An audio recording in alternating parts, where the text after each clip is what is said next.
पाकिस्तान में हर मोड़, हर गली और हर कॉलेज के बाहर एक नया धुआं नजर आता है। एक खुशबूदार घना सफेद बादल जिसे वेप कहते हैं। इसे सिगरेट छोड़ने का जदीद तरीका कहकर मुतारिफ कराया गया, फैशन समझा गया और नौजवान नस्ल ने इसे हाथों में लिया। लेकिन क्या आप जानते हैं कि जिस चीज को आप सिगरेट से महफूज मुतबादिल समझ रहे हैं वो आपकी सेहत, आपकी जेब और आपके माशरे के लिए एक नया मुनज़्ज़म जाल है। ये सिर्फ कहानी नहीं है, ये इस कारोबार की तारीख तरीन हकीकत है जिसने चंद सालों में पाकिस्तान में अरबों रुपए की खुफिया मार्केट खड़ी कर दी है। ये डॉक्यूमेंट्री आपको वेपिंग की मुकम्मल तारीख, टेक्नोलॉजी, मईशत और सेहत के मौलिक असरात के एक पहलू से आगाह करेगी जिसे कंपनियां आपसे छुपाना चाहती हैं। वेपिंग या ई सिगरेट का ख्याल नया नहीं है, मगर इसकी कामयाबी की कहानी सदी के आगाज से शुरू होती है। इसे 2003 में चीन के एक फार्मासिस्ट हॉन लिंक ने इजाद किया था, जिसका मकसद खुद सिगरेट छोड़ना था। उनका बुनियादी नजरिया बहुत सादा था। अगर तंबाकू को जलाया ना जाए तो ये टार और कार्बन मोनोऑक्साइड जैसे मोहल्ले केमिकल पैदा नहीं करेगा। वेपिंग की साइंस बहुत होशियार है। ये एक छोटे से इलेक्ट्रिक निजाम पर मबनी है। इसके अंदर एक कॉइल होती है जो बिजली की मदद से गर्म होती है। ये कॉइल ई लिक्विड को गर्म करके उसे एरोसोल यानी एक इंतहाई बारीक धुंध में बदल देती है। ई लिक्विड खुद 4 अज्जा का मजमुआ है, प्रोपिलीन, ग्लाइकोल और वेजिटेबल ग्लिसरीन जो धुआं बनाते हैं, निकोटीन जो नशे का असल जुज्व है और सबसे खतरनाक मसनूई फ्लेवर आर्टिफिशियल फ्लेवर्स भी जिनको कहा जाता है।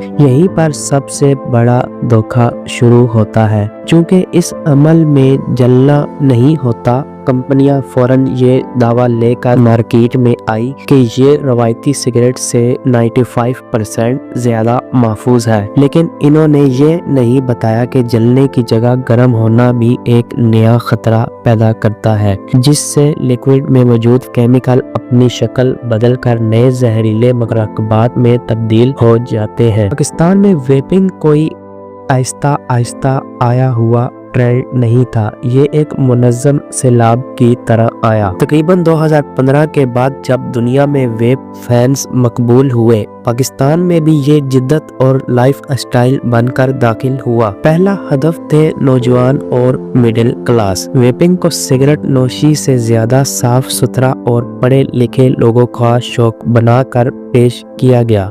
एक आम सिगरेट पीने वाले को एक बदबूदार, जाहिल और पुराना शख्स समझा जाने लगा, जबकि वेप करने वाला जदीद और बाखबर। सोशल मीडिया और फ्लेवर बम। वेप इंडस्ट्री ने नौजवानों को रागिब करने के लिए 2 सबसे बड़े हथियार इस्तेमाल किए। फ्लेवर्स मैंगो, स्ट्रॉबेरी, चॉकलेट और कैंडी के फ्लेवर्स उन लोगों को आसानी से निकोटीन की तरफ ले आए जिन्होंने कभी सिगरेट को हाथ भी नहीं लगाया था। ये फ्लेवर बच्चों और कम उम्र अफराद को ये यकीन दिलाते हैं कि वो कोई तफरीही चीज इस्तेमाल कर रहे हैं, ना कि एक खतरनाक नशा। वेप एक छोटी डिवाइस जिन्हें पोड्स कहते हैं, इन्हें इस तरह डिजाइन किया गया कि वो USB स्टिक या फैंसी कलम की तरह लगे, ताकि स्कूल और कॉलेज के बच्चे इन्हें आसानी से छुपाकर इस्तेमाल कर सके। चूंकि उनसे रवायती धुआं नहीं आता, ये पकड़े जाने का खतरा कम कर देते हैं। पाकिस्तान की सड़कों पर एक ग्रे मार्केट फौरी तौर पर खड़ी हो गई। चूंकि इस पर कोई खास ड्यूटी या कानून साजी नहीं थी, ये सिगरेट से निस्बतन सस्ता पड़ता था। चीन और मलेशिया से बड़ी मिकदार में लिक्विड और डिवाइसेस स्मगल के जरिए मुल्क में दाखिल हुई, जिसने हुकूमत को अरबों रुपए के टैक्स का नुकसान पहुंचाया। वेब इंडस्ट्री का सबसे बड़ा झूठ था 95% महफूज, लेकिन साइंसी तहकीकात ने ये साबित कर दिया कि वेपिंग कोई महफूज मुतबादिल नहीं, बल्कि ये एक नए खामोश हमले की तैयारी थी। निकोटीन का शदीद नशा। एक छोटी सी पौड में निकोटीन की मिकदार और सिगरेट के पूरे पैकेट के बराबर या उससे भी ज्यादा हो सकती है। चूँकि वेपिंग बहुत आसान है, नौजवान इस निकोटीन को तेजी और बेदरीगी से अपने जिस्म में दाखिल करते हैं, जिससे निकोटीन की लत दोगुनी रफ्तार से लगती है। ये नौजवान के दिमागी नशो नमा पर बुरा असर डालता है और उन्हें मुस्तकिल तौर पर नशे का आदी बना देता है। ई सिगरेट और vaping product use associated lung injury नामी फेफड़ों के शदीद मर्ज के सैकड़ों केसेस सामने आए, जिनमें कई हलाकतें भी हुई। ये बीमारी वेप लिक्विड्स में मौजूद एक केमिकल विटामिन ई स्टेट की वजह से हो रही थी, जो फेफड़ों में जमा होकर उन्हें मुस्तकिल नुकसान पहुंचाता है। इसने साबित कर दिया कि वेपिंग बराह रास्त जिंदगी के लिए खतरा है। केमिकल का जहरीला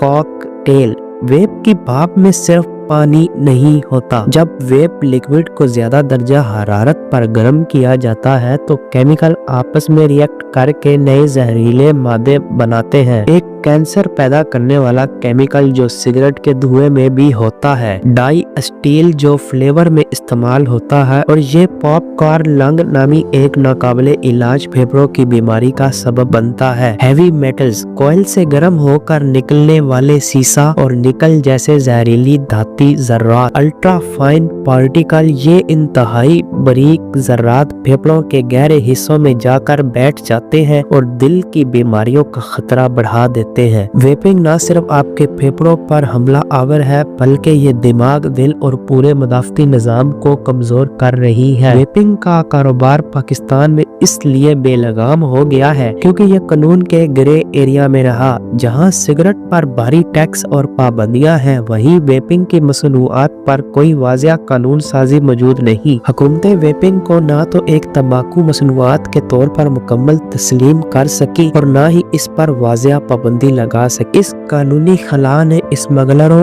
और गैर मियारी मैन्युफैक्चरर्स को खुली छूट दे दी। वेप मसनूआत ज्यादातर मुत्तहिदा अरब अमारात, चीन और मलेशिया से छुपा कर गलत डिक्लेरेशन के जरिए मुल्क में लाई जाती है। ये मुनज़्ज़म माफिया लाखों डिवाइसेस और गैर मियारी लिक्विड्स की सप्लाई जारी रखता है, जिससे न सिर्फ खजाने को अरबों का नुकसान होता है, बल्कि ये गैर मियारी अशिया बराह रास्त नौजवानों को बेची जाती है। चूँकि कोई क्वालिटी कंट्रोल नहीं, पाकिस्तान में बहुत से मकामी अफराद भी सस्ते केमिकल मिलाकर नकली और गैर मियारी लिक्विड्स बना रहे हैं और इन्हें ब्रांड नामों से बेच रहे हैं। ये लिक्विड्स अक्सर इवाली जैसी बीमारियों का खतरा कई गुना बढ़ा देते हैं ताकि नौजवानों की लत को तेजी से बढ़ाया जा सके। ये माफिया सिर्फ मुनाफा देखता है। कानूनी तौर पर वेप में निकोटीन की एक मखसूस हद होनी चाहिए, लेकिन कानूनी मार्केट में निकोटीन की मिकदार वाले पौड आसानी से दस्तयाब हैं। नौजवानों की सेहत उनकी आखिरी तरजीह है। वेपिंग सिर्फ एक इनफरादी आदत नहीं रही, ये अब एक समाजी मसला बन चुकी है। सबसे बड़ी तशवीश ये है कि कॉलेजों और स्कूलों में एक वबा की तरह फैल चुकी है। वेपिंग के कंबोसेटिस और डिवाइसेस की आसान दस्तयाबी ने इसे क्लासरूम्स, कैंटीन्स और यूनिवर्सिटी के कैफे तक पहुंचा दिया है। वालिदैन और असातिज़ा को पता ही नहीं चलता कि इनके बच्चे निकोटीन के शदीद नशे में मुब्तला हो चुके हैं। बहुत सी तहकीकात ने यह साबित किया कि जो नौजवान पहले वेपिंग करते थे, उनके लिए आगे जाकर रवायती सिगरेट नोशी की तरफ जाना 2 गुना या 3 गुना आसान हो जाता है, क्योंकि उनका जिस्म पहले ही निकोटीन का आदी होता है। वेपिंग सिगरेट छोड़ने का नहीं, बल्कि सिगरेट शुरू करने का दरवाजा साबित हो रही है। इस मसले का हल सिर्फ पाबंदी नहीं, बल्कि तंजीम और बेदारी में है। यही वो पहलू है जो नौजवानों को राकिब करता है। इसे मुकम्मल तौर पर खत्म किया जाए। वेप को तंबाकू की मसनूआत समझा जाए और इस पर भी सिगरेट जितने सख्त टैक्स और पाबंदियां आयद की जाए। वेप लिक्विड्स की दरामद और तैयारी पर सख्त तरीन क्वालिटी कंट्रोल लाजमी की जाए ताकि गैर मियारी और जहरीले मवाद की फरोख्त रुक सके। वालिदैन की वेप डिवाइसेस को पहचानने और उनके खतरात से आगाह होने की तरबियत देना बहुत जरूरी है। वेपिंग एक टाइम बम है जो पाकिस्तान की नौजवान नस्ल की सेहत और मुस्तकबिल को तबाह कर रहा है। हम हुकूमत, इदारों और वालिदैन को इस खतरे की संजीदगी से आगाह कर रहे हैं। होशियार रहिए, क्योंकि जो चीज अच्छी खुशबू देती है जरूरी नहीं कि वो महफूज भी हो। दोस्तों, ये थी वेपिंग की वो कहानी जो सिर्फ धुएं की नहीं, बल्कि अरबों के कारोबार और आपके मुस्तकबिल की थी। आपका क्या ख्याल है? क्या वेपिंग पर मुकम्मल पाबंदी लगनी चाहिए या सिर्फ सख्त कवानीन और रेगुलेशन काफी है? क्या आपने कभी ऐसे शख्स को देखा जो वेपिंग के बाद सिगरेट की तरफ चला गया हो?